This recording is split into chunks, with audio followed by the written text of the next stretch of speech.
his name will pop right up. Pretty easy to do. This is Scott Jordan. You're watching live here at Cellars of Sonoma. We're tasting two Syrahs and this beautiful dish that was created by our chef here.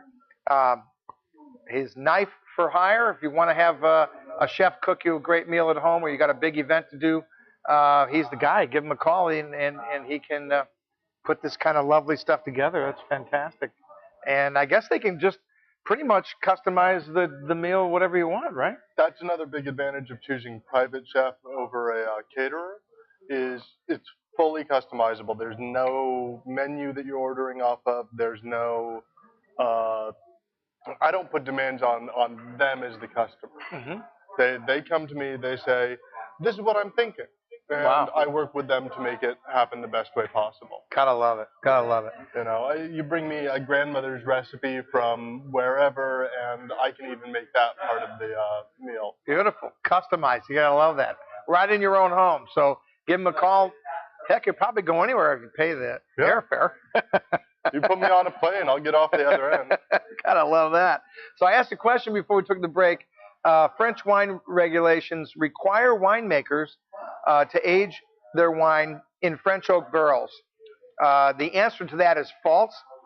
While the French require many things, they don't require French oak barrels. They can use whatever they want. They primarily do. Maybe Hungarian might be another choice. Not sure if they're doing too much in the American oak, but it is not a requirement by any stretch. Um, Now, let me give you guys a little update on some things that are coming up this week. We are in week 3 of barrel tasting. We have had 2 weekends of barrel tasting for the Russian River area. We're going to participate in the Sonoma Valley barrel tasting weekend that's coming up starting on Friday. It goes Friday, Saturday, and Sunday. We have barrel samples of Merlot. We've got barrel samples of Zinfandel from Dry Creek Valley. We've got barrel samples of Cabernet Sauvignon. We have Malbec from Alexander Valley and Amorosa Bella's new Reserve Pinot from Russian River. All of those are 09s. I've got them in barrel samples. Come down to the tasting room starting on Friday, Saturday, or Sunday. We open at 10. We're open late. Come on down. Taste the samples. You can buy futures of those wines and save up to 33% off of their retail price, and then they'll release later on this year or early next, and you'll be able to pick them up. Yeah, we do them right here. Awesome. Yeah, so you taste the wine, the barrel samples, and then you say, yeah, I like that, and you buy the case of wine now, and we'll deliver it later on once it's bottled and ready to go. So that's kind of a fun prelim to see how a wine's doing that, early on. And so we had a lot of fun with that last weekend. And so come down.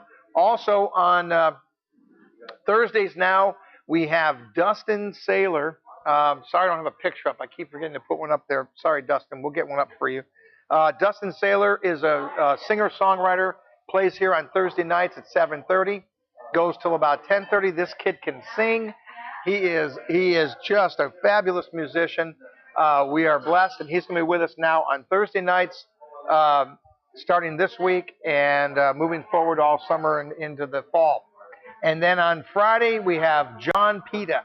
John Pita's been playing with us now, going into our 2nd year, and John is fantastic and another great singer-songwriter. Everybody knows John. They've been coming in for quite a while. He starts again at 7:30, goes to about 10:30. And then sometimes we get a visitor, Gary Violin. We're not sure if Gary's coming this week, but he pops in and plays an electric violin, which is pretty cool. So that's our Friday. And then Saturday we have Robert Herrera, and he's been playing with us for quite a while. And Robert is quite a musician as well. He writes some of his own stuff. So Thursday, Friday, Saturday night, this is the place to be. Fantastic wines. You can come here, order your dinner from any of the restaurants, have it right here in Cellars of Sonoma. You can go upstairs and have a party with a large group upstairs if you want, or sit here at the bar or at our bistro tables and order your dinner, order a bottle of wine, have these fabulous wines, and some food from the local restaurants. So you gotta love that. So that's what's coming up this weekend. And then put on your calendar, May 28th, Lobster Lunch is coming back to the James Family Cellars Vineyard. We'll have more information coming about that. I've got some winemaker dinners. In fact, we'll talk after the broadcast. I've got some winemaker dinners coming up that we may do a custom dinner and have you come and be the chef for that. Might be kind of fun. I always like winemaking. Yeah, yeah. So we'll talk about that. Those things are all coming up. I've got one more quick question that I'm going to throw out there before we're done with our broadcast. The question is: box wines were first invented in Japan, France, United States, or Australia? Now, I had a guest come in earlier before the broadcast, and he thought he had the answer to that, and he did get that wrong. Some people might say, well, forget Japan and France. They clearly wasn't. You might say United States, but you know what it was? Australia. The answer is Australia. The box wine came from Australia. It didn't come from America. So we can blame them for that. Yeah, that's right. Well, it started in 1965. They took out a patent on the bag in a box concept. But what's interesting is that concept is coming back.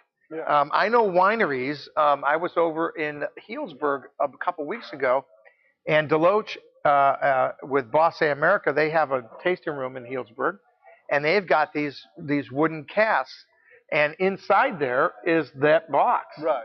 And it's what they've done is I guess when they bottle, they somehow put that juice in there, but it doesn't get entered with any air, and that wine lasts like 30 days or so, or even maybe even longer. I've just been reading up on those and how they a lot like the screw top, they're taking away a lot of the potential problems. Mm-hmm. And especially when you're doing larger wine orders for static locations like that. Mm-hmm. I think doesn't Spoon Bar have a couple of on tap or on? I think so. It's becoming more popular. So what started back in 1965 as an inexpensive wine in a box, really you're flipping that now and putting nice quality wines in there, but having better preservation. Right. And that's what it's really all about. I mean, we hate to open up a wine and then, geez, you got to drink it right away, which isn't a bad thing, I guess. But I hate it when I have to drink a whole bottle. Yeah, the whole bottle, right? Gotta love that. So the technology is changing. So we're using what we learned a long time ago from the Australians. So I want to thank you for coming here and cooking this wonderful food. We're going to share this with the guests here at the bar. And tune in next week here at Cellars of Sonoma here in beautiful Railroad Square. We end all of our videos the same way. This is where you discover wine, one sip at a time here at Cellars of Sonoma. Thanks for tuning in. We'll see you guys next week. Bye for now.